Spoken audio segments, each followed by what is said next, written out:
మన ముందు జనరేషన్ ఉంది కదా, అంటే మనకంటే కొంచెం ఏజ్లో పెద్దవాళ్ళు.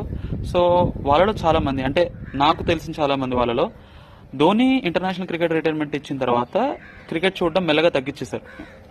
దానికి ముందు సెహ్వాగ్ రిటైర్మెంట్ ఇచ్చినప్పుడు, సచిన్ రిటైర్మెంట్ ఇచ్చినప్పుడు, గంగూలీ రిటైర్మెంట్ ఇచ్చినప్పుడు, అలా చాలా మంది వాళ్ళ వాళ్ళ ఫేవరెట్ ప్లేయర్స్ రిటైర్మెంట్ ఇచ్చినప్పుడు క్రికెట్ చూడడం మెల్లగా తగ్గించేశారు.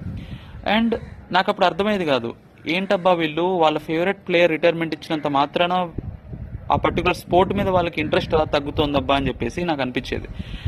ఆ డౌట్కి నాకు క్లారిటీ, ఆన్సర్ నాకు ఇప్పుడు దొరికింది. రోహిత్ శర్మ టెస్ట్ క్రికెట్ నుండి రిటైర్మెంట్ ఇచ్చాడు. T20s లాస్ట్ ఇయర్ ఇచ్చేసాడు వరల్డ్ కప్ గెలిచిన తర్వాత. సో 2 ఫార్మాట్స్ నుంచి ఇప్పుడు ఎగ్జిట్ అయిపోయాడు. మిగిలింది ఒక ODI ఫార్మాట్, అదేమో చాలా రేర్గా జరుగుతుంటుంది. సో మన ఫేవరెట్ ప్లేయర్, మన చైల్డ్హుడ్ హీరో ఆ స్పోర్ట్కి గుడ్ బై చెప్పేసిన తర్వాత ఆ స్పోర్ట్ తిరిగి మనం చూసేటప్పుడు మళ్ళీ ఆ హీరోనే గుర్తొస్తూ ఉంటాడు మనకి. ఇట్ హిట్స్ హార్డ్ కదా.